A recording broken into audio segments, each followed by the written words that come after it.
والصلاة والسلام على سيد الأنبياء والمرسلين. أما بعد فأعوذ بالله من الشيطان الرجيم. بسم الله الرحمن الرحيم. إن الذين جاءوا بالإفك عصبة منكم لا تحسبوه شرا لكم بل هو خير لكم لكل امرئ منهم ما اكتسب من الإثم والذين تولى كبره منهم له عذاب عظيم. ترجمہ: بے شک جو لوگ بڑا بہتان لائے ہیں وہ تم ہی میں سے ایک جماعت ہے. تم اس بہتان کو اپنے لیے برا نہ سمجھو بلکہ وہ تمہارے لیے بہتر ہے. اور میں سے ہر شخص کے لیے وہ گناہ ہے جو اس نے کمایا، اور ان میں سے وہ شخص جس نے اس بہتان کا سب سے بڑا حصہ اٹھایا اس کے لیے بڑا عذاب ہے.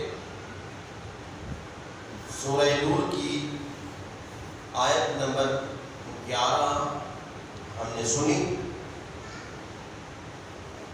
اس کا تعلق ام المؤمنین بی بی عائشہ صدیقہ طیبہ طاہرہ رضی اللہ تعالی عنہا سے. جیسا کہ آپ نے پچھلی آیتوں میں تہمت کے بارے میں سنا کہ کوئی کسی عورت پر تہمت لگائے، اس کا اسلام شریعت میں کیا حساب کتاب ہے. کل آپ نے سنا حضرت بی بی عائشہ رضی اللہ تعالی عنہ جو کہ ام المؤمنین ہیں، حضور علیہ السلام کی پیاری گھر والی ہیں، اور معاذ اللہ بی بی عائشہ رضی اللہ تعالی عنہ پر بھی تہمت لگی. بہت بڑی بات. اس واقعے کو واقعہ افک کہا جاتا ہے. 5ویں ہجری میں یہ واقعہ سامنے آیا. یہ بہتان اس طرح کا تھا کہ 5ویں ہجری غزوہ بنی مصطلق ایک غزوہ لڑا گیا جس میں نبی کریم علیہ السلام نے تشریف فرما. غزوہ بنی مصطلق سے واپسی کے وقت مدینہ منورہ کے قریب ایک پڑاؤ پر یہ قافلہ ٹھہرا تو ام المؤمنین بی بی عائشہ رضی اللہ تعالی عنہا ضرورت کے لیے کسی گوشے میں تشریف لے گئیں. وہاں آپ رضی اللہ تعالی عنہ کا ہار ٹوٹ گیا، بندھا ہوا ہار تھا، ٹوٹ گیا.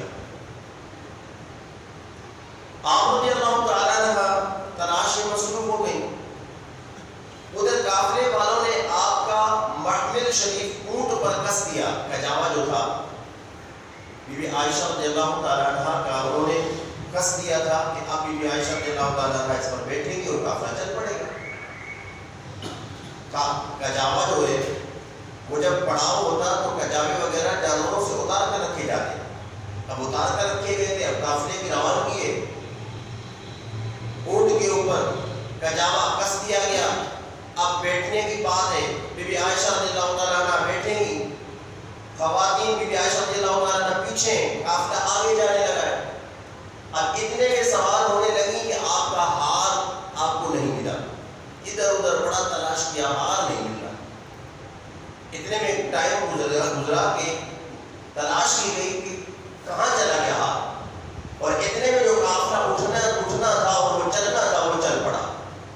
لیکن یہاں بھی عائشہ رضی اللہ تعالیٰ عنہ ہار ڈھونڈنے میں مصروف ہو گئی، اور آپ کو ہار اس وقت ملا کہ جب اونٹ کو اٹھایا گیا تو وہ ہار ٹوٹ گیا تھا اور اونٹ اس کے اوپر بیٹھ گیا تھا، جس کی وجہ سے آپ کو ہار نہ ملا، بعد میں جا کے ملا. ادھر قافلے والوں نے اس کے بعد قافلہ وہاں سے کوچ کر گیا، اور جب بھی عائشہ رضی اللہ تعالیٰ عنہ واپس تشریف لائی تو قافلہ وہاں سے جا چکا تھا، اور آپ رضی اللہ تعالیٰ عنہ اس خیال سے وہیں قافلے کی جگہ پر بیٹھ گئیں کہ میری تلاش میں ضرور قافلہ پھر یہ واپس آیا.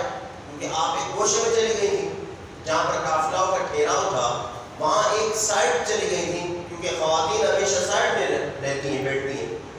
تو اب جہاں سے قافلہ جانا تھا وہاں پر آئی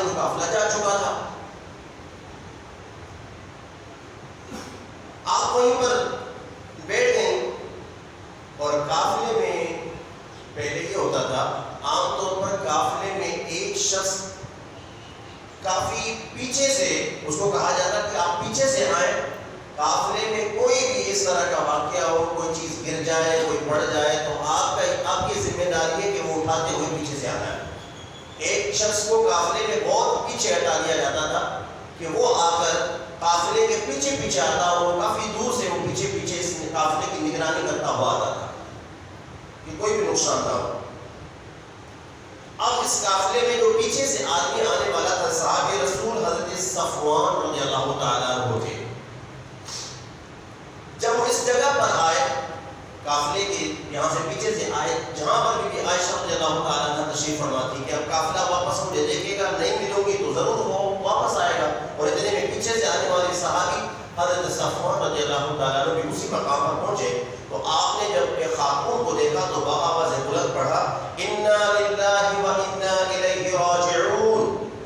یہ آپ نے قرآن کریم کی آیت کریمہ تلاوت فرمائی۔ آپ کو اچانک سے خوف ہوا کہ ناگہانی یہاں پر ایک اونٹ اور ایک خاتون، یہاں پر کیا معاملہ پیش آیا؟ تو آپ نے بآواز بلند پڑھا، انا للہ و انا الیہ راجعون، اور حضرت عائشہ رضی اللہ تعالیٰ عنہ نے اپنے کپڑے سے اپنا پردہ کرنا شروع کر دیا، اپنا کپڑا اوڑھنا شروع کیا۔ پھر اس کے بعد اس صحابہ رسول نے اپنی اونٹنی بٹھائی اور آپ کو اس پر سوار کر کر آگے بھیج دیا، اور آپ خود پیچھے سے آنے لگے۔ اس وقت سیاہ باطن جن کا اندر کالا تھا، منافقین نے معاذ اللہ یہاں پر غلط باتیں پھیلانا شروع کر دی۔ معاذ اللہ بی بی عائشہ رضی اللہ تعالیٰ عنہ کے متعلق نازیبہ کلمات اور تہمت والے الفاظ یہاں پر انہوں نے چلانے شروع کر دیے، العیاذ باللہ۔ آپ رضی اللہ تعالیٰ عنہ کی شان میں بدگوئی شروع کر دی، اور بعض مسلمان بھی ان کے فریب میں آ گئے، اور ان کی زبان بھی کوئی بیجا کلمہ سرزد کرنے لگی۔ اس دوران قافلہ جب پہنچا، بی بی عائشہ رضی اللہ تعالی عنہ بیمار ہو گئی، اور 1 ماہ تک اس بیماری میں آپ رضی اللہ تعالی عنہ نے گزارا۔ بیماری کے عرصے میں آپ رضی اللہ تعالی عنہ حضرت ابو بکر اپنے والد کے گھر پر رہیں گے۔ اب اس دوران منافقین کی باتیں شروع ہو گئیں اور تہمتیں شروع ہو گئیں، اور بی بی عائشہ رضی اللہ تعالی عنہ کو کانوں کان معلوم تک نہ تھا کہ میرے پیچھے کیا کیا باتیں چل رہی ہیں۔ آپ کو کچھ معلوم نہیں یہاں پر، آپ اپنے والد کے گھر پر تشریف فرمائیں۔ ایک روز ایک خاتون ام مصطلح رضی اللہ تعالی عنہ آئیں، تو انہوں نے آ کر بی بی عائشہ رضی اللہ تعالی عنہ کو اس بات کے متعلق آگاہ کیا کہ آپ کو معلوم ہے کہ آپ کے متعلق کیا باتیں ہیں۔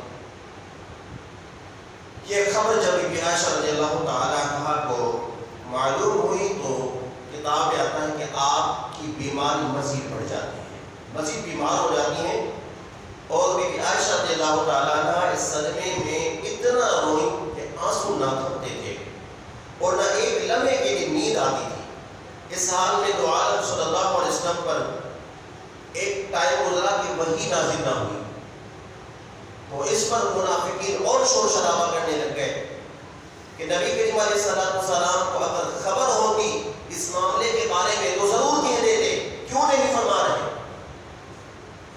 حالانکہ حضور صلی اللہ علیہ وسلم اپنی گھر والی بی بی عائشہ رضی اللہ تعالیٰ عنہ کے متعلق اس لیے خاموش تھے کہ میں خاموش رہوں، میں اگر کہوں تو یہ لوگ میری طرف سے سمجھیں گے کہ یہ خود کہہ رہے ہیں، لیکن حبیب کبریا اپنے خدا کا انسان فرما رہے ہیں کہ اس متعلق میں نہ کہوں بلکہ میرا رب بولے، میرا رب فرمائے تو میں وہ بات کہوں۔ اور اتنے میں نبی کریم علیہ السلام نے صحابہ کرام علیہ رضوان کو بٹھایا اور مشورہ کیا کہ کچھ منافقین میری گھر والی بی بی عائشہ رضی اللہ تعالیٰ عنہ کے متعلق تہمتیں پھیلا رہے ہیں۔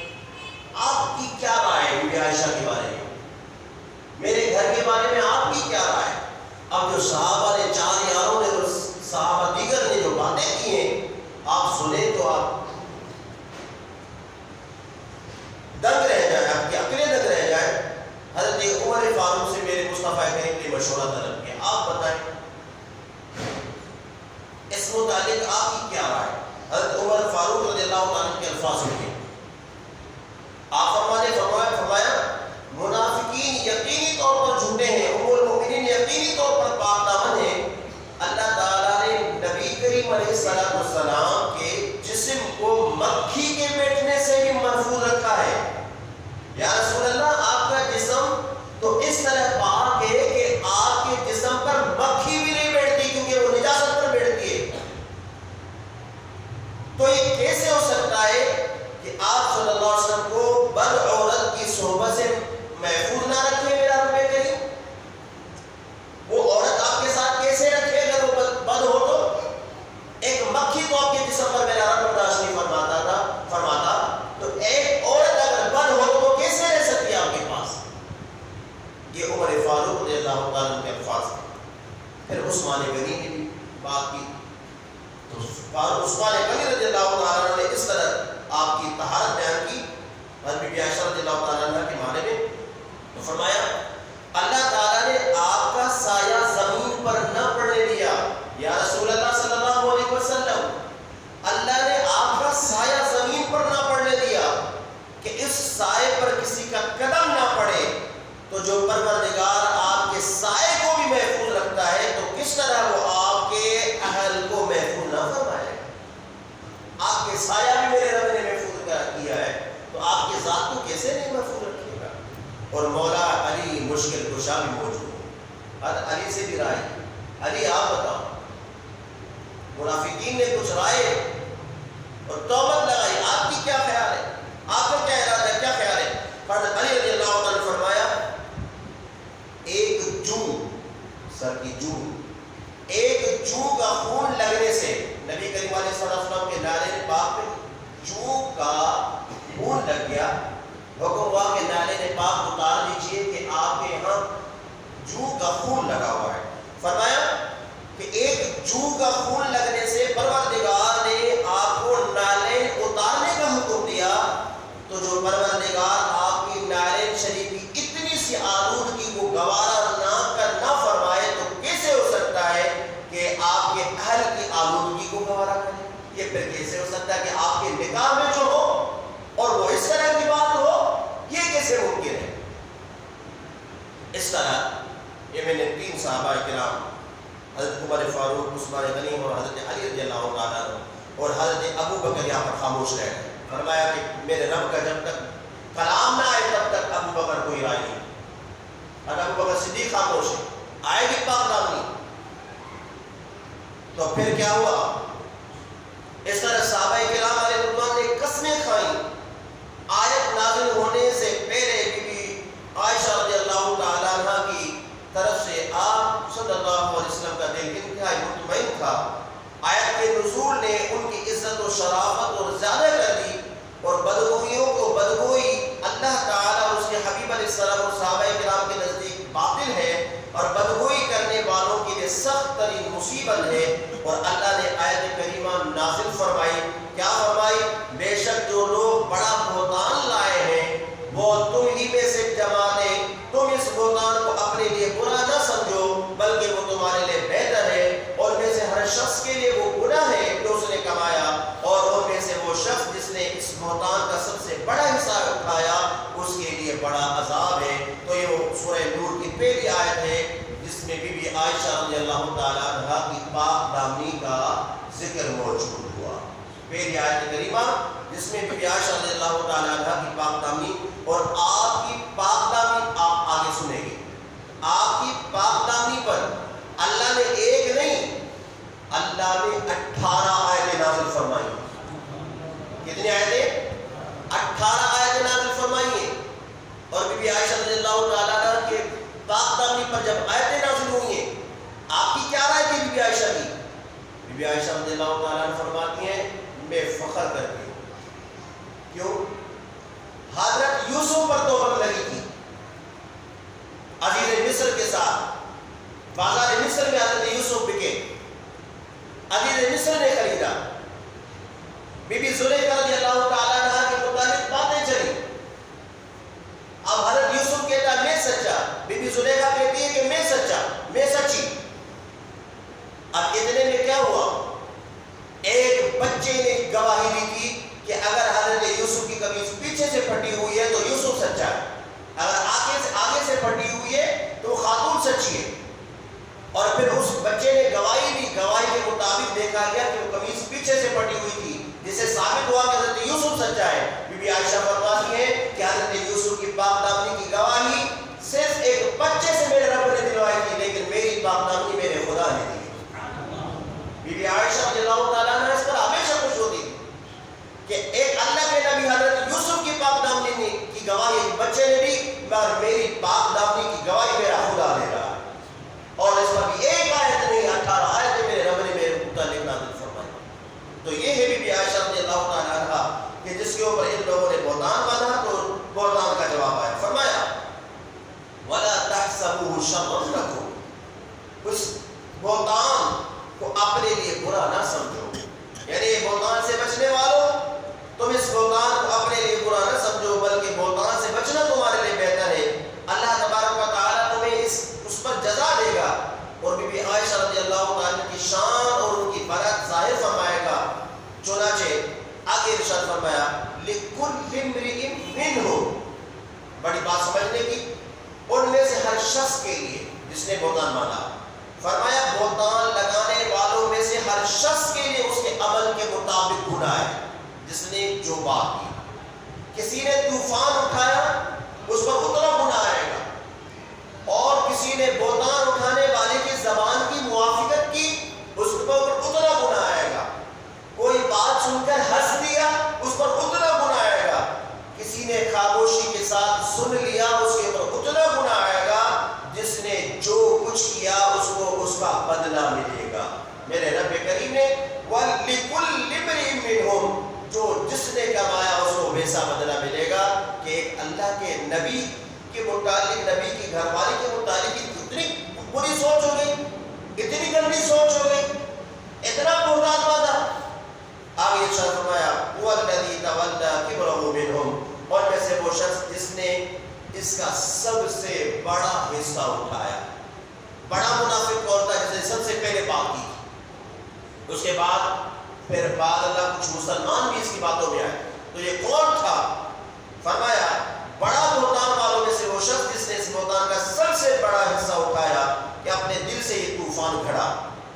کوئی تصدیق نہیں، کوئی بات نہیں، کوئی پوچھا نہیں، کوئی حقیقت کا معلوم، حقیقت کا علم ہی نہیں. اپنے دل سے بات گھڑی، لوگوں میں بات کی اس نے. اور اس منافق کا نام عبداللہ بن ابی بن ابی سلول منافق ہے. یہ منافق ہی رہا. اس کا نام عبداللہ بن ابی بن ابی سلول منافق ہے، کہ جس کے بارے میں پھر یہ آیت کریمہ آگے آئی.